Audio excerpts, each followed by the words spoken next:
Assalamualaikum and a very good day I wish to all the lecturers watching as well as the panel of industry. Today in this video, we from EH2208V will be presenting our Design Project 2, which is a continuation of Design Project 1 from last semester. In our Design Project 1 from last semester, we have designed the process background in which we chose the type of process which ended up being mega methanol process, as well as performed a market analysis for methanol. We also selected the site location based on the valuable criteria for site selection, which ended up to be at Bintulu, Tanjung Kidurong. We also performed the mass and energy balance throughout the whole process. We simulated the whole process using Aspen HYSYS. And finally, we designed the waste management system to treat the wastewater from the distillation columns, as well as an air pollution control system using flares for excess carbon dioxide, carbon monoxide, as well as hydrogen gas. The content of this video will start with process integration, followed by process control and instrumentation, and then is followed by design of major equipment, economic analysis, and finally plant safety and layout. We will be starting off with process integration. You can see the content that will be in process integration in the slide above. Now, pinch analysis is performed by first determining the minimum energy requirement. This was done via composite curve as well as problem table algorithm. It is followed by the design of heat exchanger network as well as the placement of utilities using grand composite curve. Finally, we compare the process and cost before and after integration is applied. From the slide above, we can see the composite curve of the process. And we have here the pinch temperature for the hot temperature is 700 degrees Celsius, and for the cold stream is 680 degrees Celsius, where we chose the minimum temperature difference to be 20 degrees Celsius. The integrated heat that we have from the design here is 4800 kilowatts, and the minimum heat hot utility that we are achieving here is 374 kilowatts, where the minimum cold utility we will be using is 12,869 kilowatts. From the composite curve and the problem table algorithm, we designed this heat exchanger network. As you can see in stream C2, we no longer have a heater because we are applying process integration. However, we are adding two extra heat exchangers, HE1 and HE2 respectively. In this slide, we see the grand composite curve. The grand composite curve was used to place the utilities accordingly. We have chosen VHP steam, very high pressure steam, for the hot utility and cooling water for the cold utility as the temperature is fitting for both. The difference in the process properties that we got here, I want you to focus on the last column here in the percentage difference. You can see that the number of heaters reduced from 2 to 1 by 50%. The number of coolers remain the same. Number of heat exchangers, as mentioned previously, increased by 1 in total because we are deducting the heater. So we have an increase in capital cost, but we have to pay attention to the utilities here. By applying process integration, we are reducing the hot utility by 92.78%, we are reducing the cold utility by 27.17%, and in total we are reducing the utility energy requirement by 42%, which is a near half of the total utility. But the more interesting part here, the more focused part, is in the cost itself. We are saving, once again, 92.78% in VHP steam, 27.17% in cooling water, but in total, we are having a cost saving of 77.85%. That is from 2.7 million ringgit per year to 610,000 per year. Therefore, we have concluded that we must continue with applying this heat exchanger network through process integration for this plan. And with that, I will pass it over to Nasrullah to give an explanation about the process control. Assalamualaikum and good day to all panels. My name is Muhammad Amirul Nasrullah bin Aznan, and I'm going to present to you the chapter of process control and instrumentation. So in this chapter, I'm going to explain about the control system for each of major equipment in the production of methanol from the syngas. For the first equipment, which is steam meter reformer, SR101, there are two main parameters that need to be controlled, which is operating temperature and pressure. A feedback control system is used in controlling the pressure inside the reactor, with the reactor outlet stream flow rate as the manipulated parameter. The type of valve chosen for this controller is air to close valve. Next is to maintain the temperature inside the reactor. Selective control system will be implemented to control the reactor temperature. The manipulated variable for this control system is the inlet flow rate of the heater gas.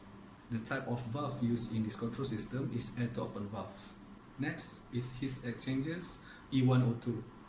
This heat exchanger acts as a cooler. The parameter that need to be controlled for this cooler is the outlet temperature. The flow of cooling water into the cooler is manipulated to achieve the desired temperature. The type of valve used in this control system is air to close valve. Next equipment is methanol reactor R100. Same as the steam reformer, the control parameter in this reactor is temperature and pressure. The manipulated variable for this selective control system is the feed flow rate of the coolant. The type of valve chosen for this control system is air to close valve. To maintain the pressure inside the reactor, the feedback control system is used. Pressure transmitter will be placed to identify if there's any pressure change occur in the reactor, and further action will be taken by manipulating the outlet flow rate of the reactor. For this control system, the type of valve used is air to close valve. For pressure column T100, the control parameter is column pressure, temperature and level. The feedback control system was used to control the pressure in the columns. The pressure transmitter was placed at the top side of the columns. The manipulated variable in this control system is the column overhead stream flow rate, and the type of valve used in this control system is air to close valve. Next, the liquid level in the column need to be controlled in order to avoid flooding occurs during the process. The feedback controller was used to control the level of liquid in the column. So in this loop, the bottom stream flow rate of the column will be the manipulated variables, and the valve type used in this control system is air to close valve. A feedback control system was used to control the temperature in the columns, and the inlet flow rate of the steam will be adjusted by the controller if there's any decreasing in temperature of the column. And the type of valve used in this control system is air to open valve. So last but not least, for distillation column T101, in this distillation column there are a few parameters that need to be controlled, which is column pressure, temperature and levels, condenser temperature, reflux drum levels, and also reflux ratio. The feedback control system was selected to control all these parameters except for reflux ratio. To control pressure in the columns, the manipulated variable for this loop is the column overhead stream flow rate, and the type of valve used in this system is air to close valve. Next is for the liquid level in the columns. In this loop, the bottom stream flow rate of the column act as the manipulated variables, and the type of valve used in this system is air to close valve. In order to maintain the temperature in the columns, the inlet flow rate of steam will be adjusted if there's any decreasing of temperature in the columns, and the type of valve used in this control system is air to open. In order to maintain the temperature in the condenser, the inlet flow rate of the coolant into the condenser is manipulated, and the type of valve used in this control system is air to close. In order to maintain the reflux drum levels, the reflux flow rate will be manipulated, and the type of valve used in this control system is air to close valve. To control the reflux ratio from the condensers, the multiplier type of ratio controller is used. The manipulated variable for this control system is the reflux stream flow rate, and the type of valve used is air to open valve. This is the overall PNID for the methanol production plant. So next, I will continue the presentation for the next chapter, which is design of major equipment. So basically, there is 5 major equipment in our plant, which is steam reformer SR101, heat exchanger HE102, methanol reactor R100, pressure column T100, and distillation column T101.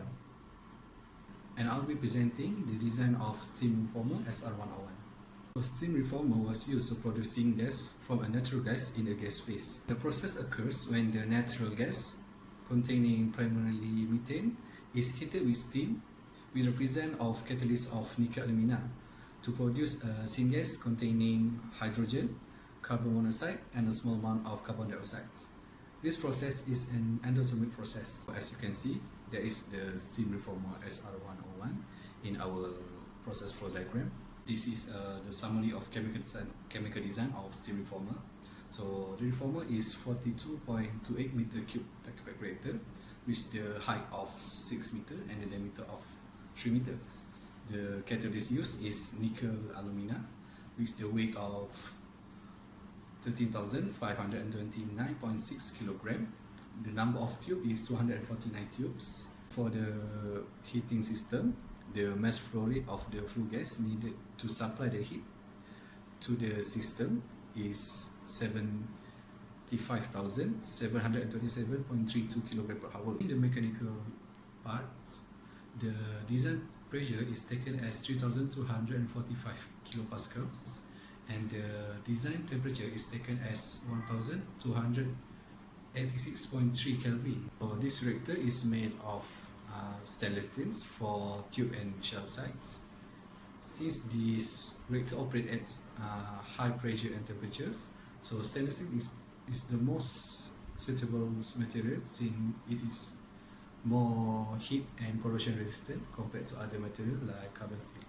So the reactor is oriented vertically with 2.0625 meter height and 3 meter diameter of straight cylinder skirt supports that also made from stainless steels. The reactor have a saddle head with the thickness of 46 mm. The insulation used for this reactor is mineral wool insulator and with the thickness of 75 mm.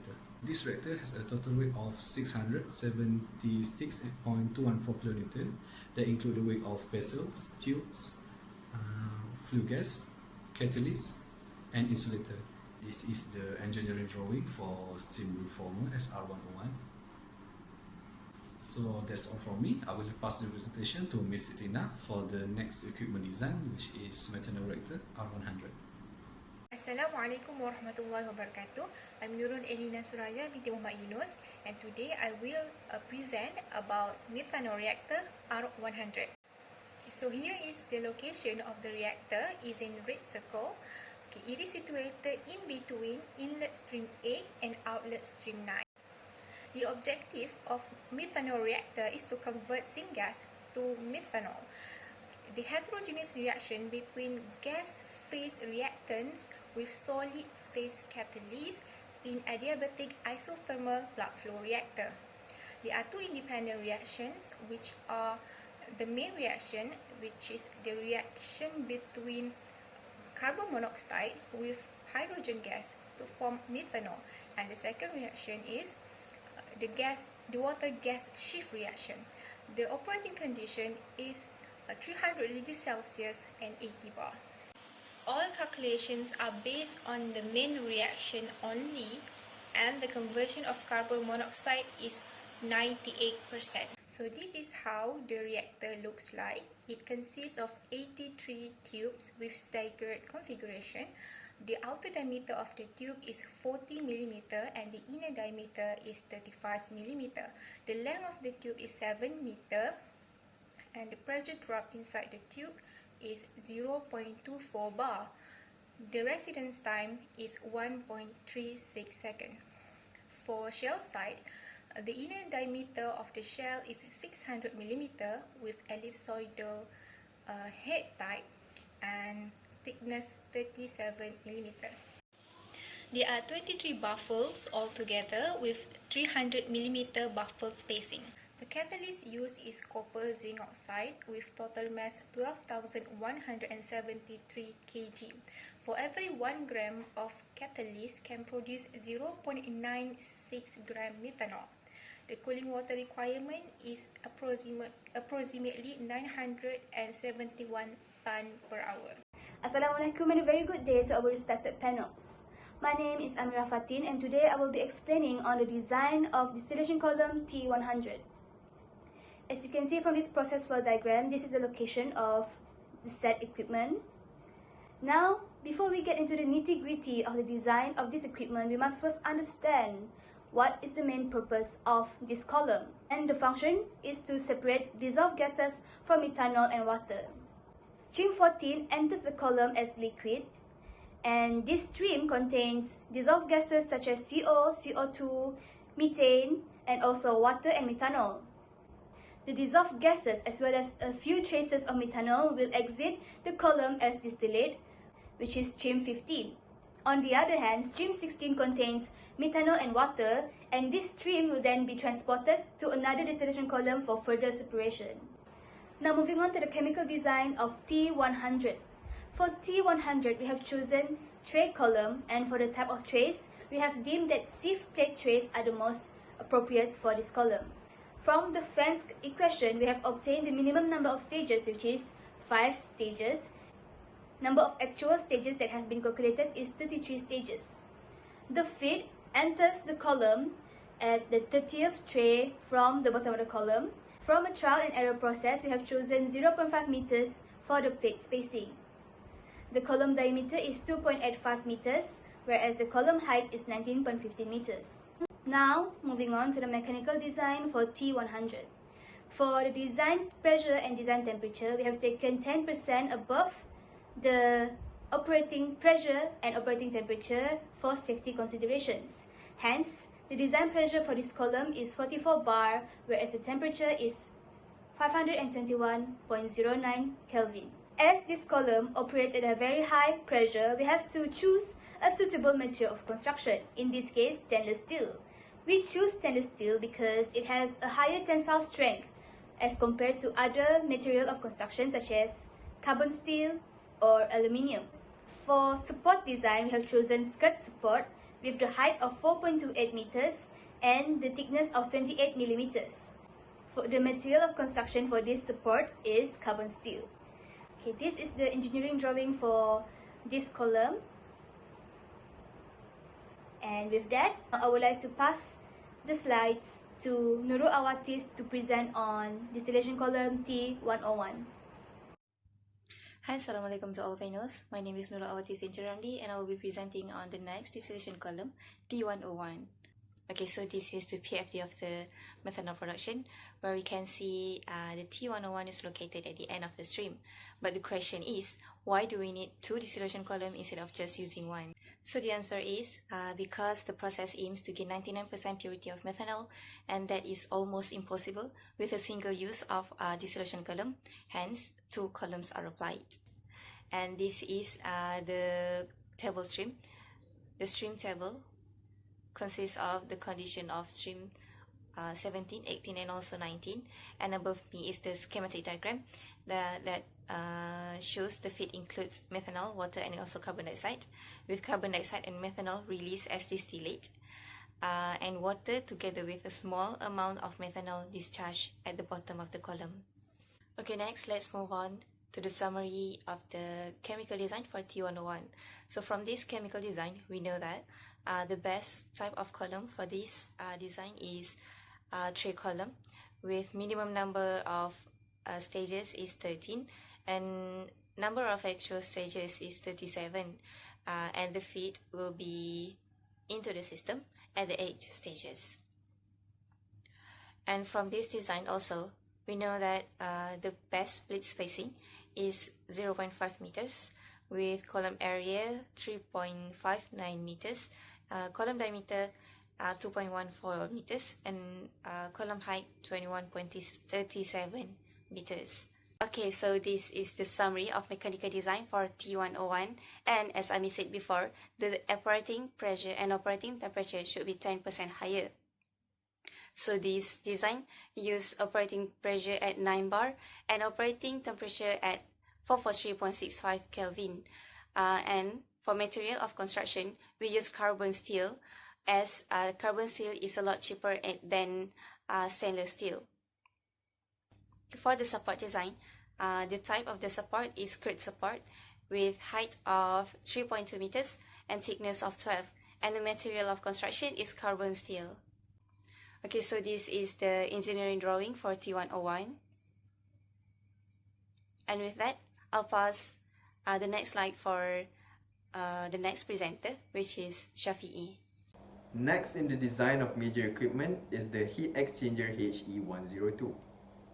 As you can see from the slide, this is the position of HE102 in the process flow diagram. It occurs early in the process, connecting stream 6 and stream 7. A little introduction for HE102. The objective of HE102 is to cool stream 6 from 337.6 degrees Celsius to 300 degrees Celsius. The assumptions made in the calculations is that the axial conduction along the tube is negligible, as well as the heat exchanger, of course, performs adiabatically. This is the drawing for HE102 that was made. And this is the summary of the chemical and mechanical design for HE102. You can see here that there is a total of 53 tubes, and the material we use is carbon steel, as there are no corrosive elements in the streams 6 and stream 7. The number of baffles that are used is 6, and the total weight of the whole tube is about 130 kilonewtons. And with that, I will be passing it over to Amira Fatin to be explaining about the economic analysis. Now let's talk about economic analysis. Listed in this table are the different type of costs that is needed when starting up a methanol production plant. The fixed capital investment is around 74 million ringgit, and raw materials needed for this production is cost around 48 million ringgit. Operating labor costs around 901,000, utilities 776 million, and waste treatment 1 million ringgit. From these four costs, we can calculate the manufacturing cost with depreciation, which is around 1 billion ringgit. The revenue for this plant is also around 1 billion ringgit. Now, before we get into the profitability analysis, there are a few things that should be considered. The first one, the plant life is assumed to be 10 years. The time needed for startup, which is construction of the plant, is 2 years. The discounted rate is 15% and the taxation is 24%. This is a non-discounted cash flow diagram. The payback period for non-discounted cash flow is 2.8 years. Cumulative cash product is 195 million, and the rate of return of investment is 34.8%. Moving on to the discounted cash flow, the net present value is 37 million, payback period is 3.8 years, and the present value ratio is 1.63. We have also utilized CapCost software for profitability analysis. As you can see, there is a slight difference. By using CapCost software, the discounted payback period is 4.5 years, whereas manual calculation is 3.8 years. From these two analyses, we can conclude that the project is feasible in terms of cost. Okay, next we proceed with plant safety and layout. I will present about general handling procedure, high rack and hazard, while plant layout will be presented by my colleague. Most of the chemicals in our plant form explosive mixture with air. So in terms of storage, store methanol in a chill and well-ventilated area, and it is advisable to use an approved explosion meter to check the atmosphere before entering the confined space.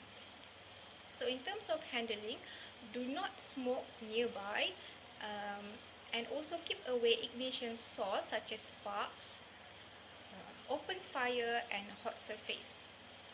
Do not breathe the vapor, and do not roll the storage containers.